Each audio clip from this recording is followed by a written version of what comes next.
Video number 16, the holistic car model. A conceptual model to aid in understanding stress, homeostasis, and health.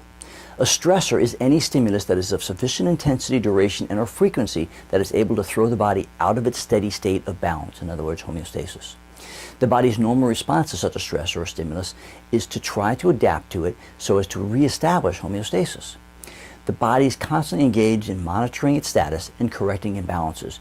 In actuality, that's really what health and homeostasis are all about. It's very important to understand that not all stressors are bad, though. In fact, one of the main ways our bodies become stronger is through the process of adaptation to various stressors. Exercise is the best example of this. When we ask our bodies to perform a physical task that is particularly demanding, it tends to upset our homeostasis for a short period of time. Our body responds by adapting to the challenge and getting stronger, or at least trying to. If we succeed in adapting to a stressor, our bodies typically become stronger and even more adaptable to a wider range of stressors. Thus, when we perform exercise that is within our adaptive capacity, it is generally considered to be a positive or beneficial stressor, and our bodies adapt and become stronger as a result. A stressor is primarily considered bad or harmful if it is something that our bodies cannot adapt to. You see, many stressors are not within our body's ability to adapt to. Take junk food, for example. Sure, our bodies can more or less digest it and get some nutrients from it, but these kinds of foods simply do not contain all the essential nutrients in the proper balance to keep our bodies truly healthy. They also tend to contain substances that are damaging to our bodies, such as highly concentrated sugar, harmful forms of fat, too much salt, and all kinds of fake ingredients designed to make them taste good, but doing nothing to provide true sustenance to the body. These unnatural junk foods contribute to health problems like blood sugar imbalances, high blood pressure, heart and circulatory problems, and excessive body fat, among other things.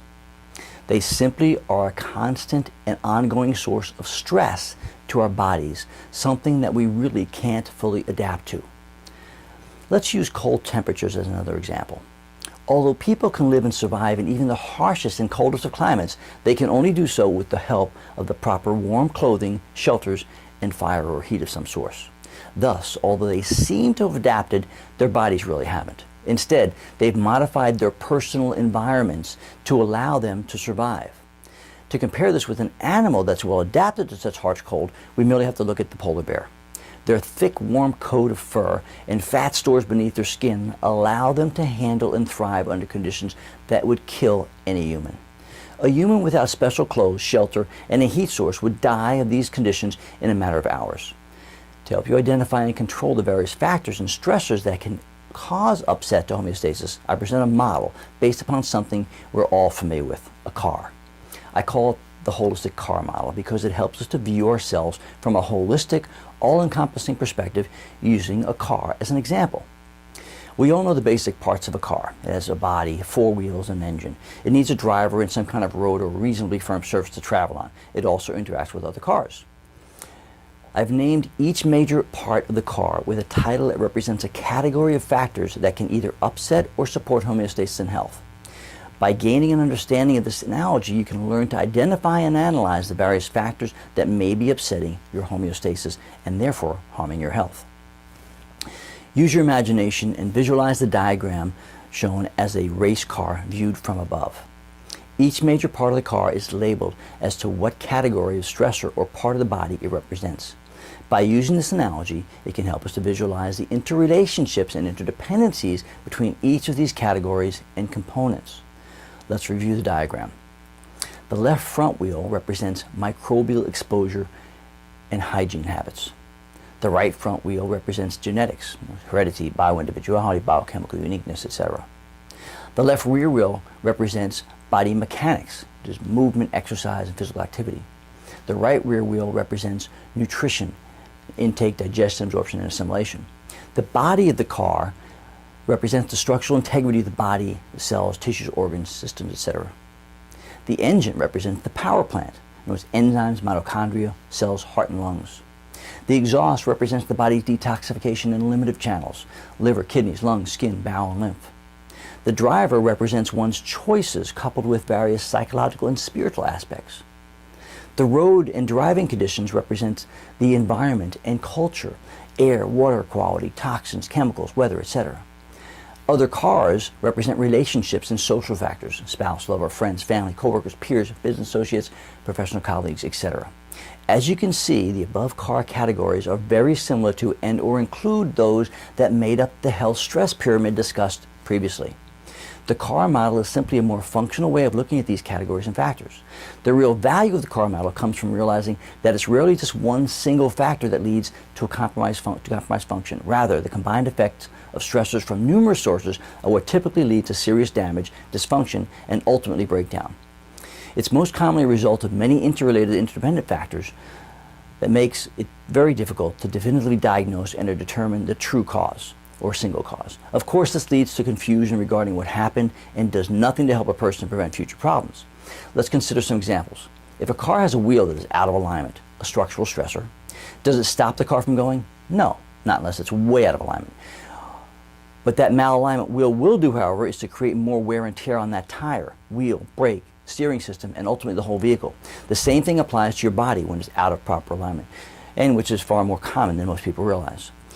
Any joint from the bones that form your skull and jaw to all the vertebrae of your spine, hips, knees, all the way down to the bones of your feet can be slightly out of proper alignment and can therefore lead to increased wear and tear on the entire body.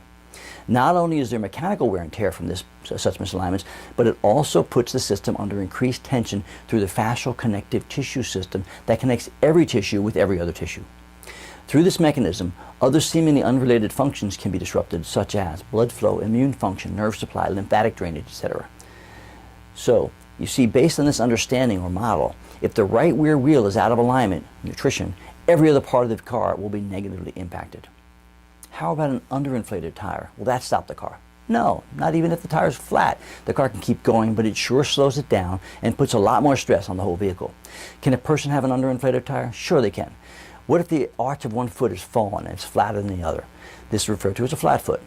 What effect would it have? Well, not only might it cause foot pain, but it would cause one leg to be shorter than the other. This would in turn affect the level of the hips and would ultimately cause an unleveling of the sacral base, which would eventually lead to a tilting of the spine, which might develop into what's called scoliosis.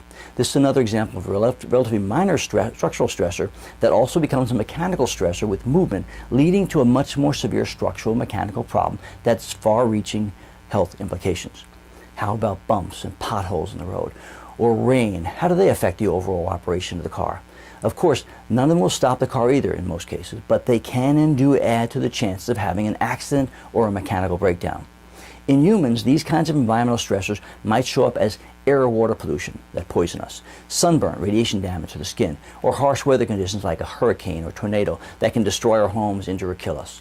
The most pervasive and troublesome environmental factor that we are currently faced with have to do with the huge number of toxic chemicals that we've spewed into the environment over the past 50 to 100 years. They are now coming back to haunt us. The EPA, Environmental Protection Agency, estimates there are over 87,000 man-made toxic chemicals in our environment, all of which have the capacity to negatively impact our health. What about a drunk driver or one that can't see very well? How does that affect the car's operation? Once again, in most cases, it doesn't stop the car from moving, although in many cases, it sure would be nice if it did. A driver who has impaired vision or judgment does, however, place the car, themselves, and others at significant risk by increasing the chances of it running into other cars, buildings, and or people. When we consume alcohol or drugs, it poisons our systems. It places stress on our liver, it kills brain cells, and messes up our ability to think clearly, which can lead to very poor decisions that could hurt us or other innocent people. In this example, the impaired driver becomes a stressor to the car's control center, specifically those responsible for safe navigation. For our holistic car analogy, it's best categorized as a psychological or intellectual impairment. There are many other ways that people make poor health choices every day, including smoking, caffeine, soft drinks, sugar, desserts, rancid fried foods, being sedentary, poor hygiene practice, etc. I don't mean to sound rude or anything, but these would also technically fall within the category of psychological or intellectual impairment, or stressors such as they defy all logic and common sense. What about fuel? Would a car run on dirty or cheap gas? Sure it will, but it'll backfire, kick, sputter, and generally run poorly, just like a person's body does on the wrong foods. Our junk foods like soda, hamburgers, french fries, and donuts, most people are so accustomed to the sputtering, backfiring from the junk foods they try to live on that they forget how good they can feel on the whole natural foods their bodies were designed to live on. We could go on with many more examples using the holistic car model to help us to visualize how one type of stressor can have a negative impact far removed from the original area it's encountered, but you probably have the idea by now. As you can see, the holistic car model can teach us a great deal. Use it to help you analyze the sources of stress and potential upset that you may be placing yourself under. Once you identify these stressors, you can begin modifying those things that you control, such as the foods you put in your mouth and the type and amount of exercise that you do, among many other modifiable aspects of your life. Another valuable thing that the holistic car model can help with is to help us to understand the interrelatedness and interdependence of each area of our lives, the unique stressors they are associated with, and how they might interact. If one tire is flat or out of alignment, the operational efficiency of the entire car is negatively impacted. If the road is bumpy or the driver is angry or the fuel runs out, the whole car is affected along with all the other parts of the car. This helps us to understand that we must often look beyond a single area as a source for a problem or symptom. Rather, to gain the best possible perspective and understanding, we must always consider the whole person, all aspects of the holistic car model when trying to understand and correct any problem, health problems or issues in particular. Finally, there's a concept of the cumulative or additive effects of stress. Most people have heard the saying, the straw that broke the camel's back, or that's the last straw. The saying comes from a story about a camel who had a huge pile of straw on its back and needed to be transported to another location. A worker trying to get as much straw on as possible picked up just one more single piece of straw from the ground and placed it on the huge pile already there on the camel's back, and the camel fell to the ground, its back broken from the load. When you stop to think about it, however, you quickly realize that it was not really the weight of the last straw that broke the camel's back. It was the other 100,000 plus straws that were already on its back. We're just like the camel in terms of the load or stress we carry around each and every day. We ask our bodies and minds to take on more and more stimuli and stressors each day without considering the load they're already carrying. For most, this leads to excessive amounts of load or stress with no real hope of being able to properly adapt or carry them. Most people are on a steady course of overload that breaks their backs figuratively as well as literally. By understanding the holistic car model, we can see that those stressors take many different forms, many of which we may not even be aware of. There's no way to get rid of all the stressors, nor is it necessarily even desirable. It's important, however, to minimize the unnecessary stressors, to lighten our load, so to speak, so that the next stressor that gets piled on does not break our back like the camel's back in the story. Of course, for most people, the broken back takes the form of obesity, diabetes, heart disease, cancer, or some other chronic degenerative disease process. They're simply physical manifestations of being overburdened by stress. Which car or body would you rather be driving through life? Take a look at car number 1 and then car number 2. The choice is yours. Choose wisely.